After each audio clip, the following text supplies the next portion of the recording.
নমস্কার, আমি মিঠু। আমার হিলিং জার্নিতে আপনাদের স্বাগত জানাই। অনেকেই প্রশ্ন করেন, কুণ্ডলি দেখে কিভাবে বুঝবো সরকারি চাকরির যোগ আছে কি না। আজকের আলোচনা সেই নিয়ে, আসুন জেনে নিই। যখনই আমরা চাকরির জন্য দেখব, ভালো চাকরির জন্য, তো আমাদের কয়েকটা হাউসের ব্যাপারে আগে জানতে হবে। তো প্রথমেই আমরা দেখব ফার্স্ট হাউস, সিক্সথ হাউস এবং 10th হাউসকে। কেন? আমি আগেই বলেছি, কুণ্ডলিতে 12টা ঘর থাকে এবং এই 12টা ঘরের এক একটি বৈশিষ্ট্য থাকে, এক একটা বিষয়কে কন্ট্রোল করে। তো ফার্স্ট হাউস আমাদের লগ্ন, এবং লগ্ন দিয়ে আমরা আমাদের ব্যক্তিত্ব, আমাদের চিন্তাভাবনা, আমাদের মাইন্ডসেট, আমাদের বুদ্ধি, এইগুলোকে দেখি। তো সেটা কোন ডিরেকশানে যাবে সেটা দেখার জন্য ফার্স্ট হাউসকে দেখতে হয়। এবং সিক্সথ হাউস হলো আমাদের কম্পিটিটিভ এক্সাম। আর সরকারি চাকরি পাওয়ার জন্য কম্পিটিটিভ এক্সামে পাস আউট করাটা খুব জরুরি। তো সিক্সথ হাউসকে সেই জন্য দেখে নিতে হয়। আর 10th হাউস কেন?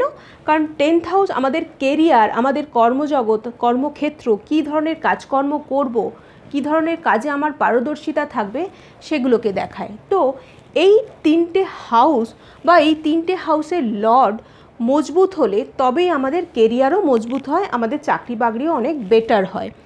এবং এই 3টে হাউসের লর্ড যদি একে অপরের সাথে কানেক্টেড থাকে, সেটা একসাথে কনজাংশন করে কোনো হাউসে বসা, অথবা একে অপরকে দৃষ্টি প্রদান করা, অথবা একে অপরের ঘরে পরিবর্তন হয়ে বসা, এই ধরনের অ্যাক্টিভিটি যদি আমরা দেখতে পাই হরোস্কোপে, তাহলেও কিন্তু সরকারি চাকরির জন্য একটা ভালো ইন্ডিকেশান দেয়।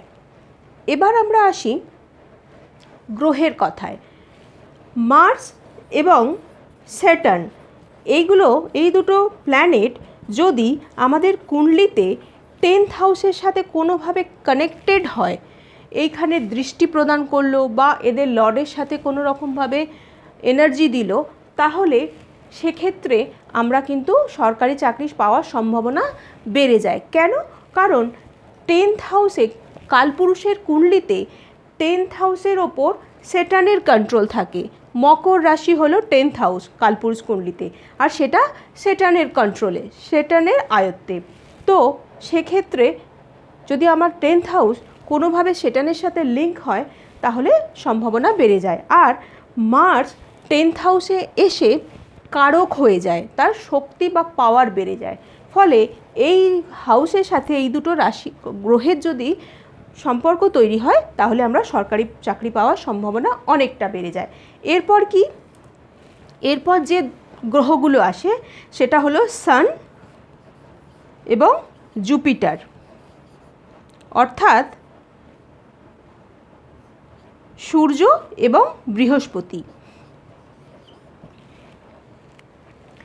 সান কিন্তু শুধুমাত্র সরকারি চাকরি না, গভর্নমেন্ট রিলেটেড যে কোনো কাজকর্মের ক্ষেত্রে কিন্তু সানের ভূমিকা অনেক বড়, ইম্পর্টেন্ট। তো যখনই আমরা কোনো সরকারি কাজকর্মের ব্যাপারে চিন্তাভাবনা করব, ক্যালকুলেশন করব, তো সানের পাওয়ার, পজিশান কুণ্ডলিতে দেখে নেওয়া খুব ইম্পর্টেন্ট।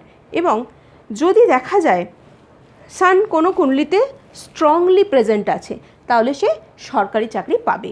এবং যদি সানের সাথে জুপিটার একসাথে কেন্দ্রস্থানে অথবা ত্রিকোণ রাশিতে বসে, অর্থাৎ কেন্দ্রস্থান কোনগুলোকে বলা হয় 1, 4, 7, 10, যদি সান আর জুপিটার অর্থাৎ রবি এবং বৃহস্পতি এই 4টে ঘরের মধ্যে কোনো একটিতে, অথবা ত্রিকোণ হাউস কোনগুলোকে বলা হয় ফার্স্ট হাউস, 5th হাউস আর 9th হাউস, এই 3টে ঘরে যদি এই ঘরগুলোর মধ্যে কোনো একটিতে সান আর জুপিটার একসাথে কনজাংশনে বসে, তাহলে সে শুধুমাত্র সরকারি চাকরি পাবে তাই না, বেশ উচ্চ পদে আসীন হবে সরকারি চাকরিতে। সেটা ডিনোট করে, সেটাকে অনেক বেশি কনকারিং হয়ে যায়, ব্যাপারটা কনফার্মেশন চলে আসে। তো এইভাবে আপনারা গাইড করতে পারেন। যদি আপনার বাড়িতে কোনো স্টুডেন্ট থাকে অথবা কোনো চাকরি প্রার্থী থাকে, তাহলে আপনারা তাকে ইন্সপায়ার করতে পারেন, মোটিভেট করতে পারেন সরকারি চাকরিতে প্রস্তুতি নেওয়ার ক্ষেত্রে। আর যদি আমার সাহায্য লাগে, আমাকেও জানাতে পারেন। এই চ্যানেলটিকে সাবস্ক্রাইব করে আমার পাশে থাকার জন্য, আমাকে মোটিভেট করার জন্য অসংখ্য ধন্যবাদ আপনাদেরকে। Thank you so much.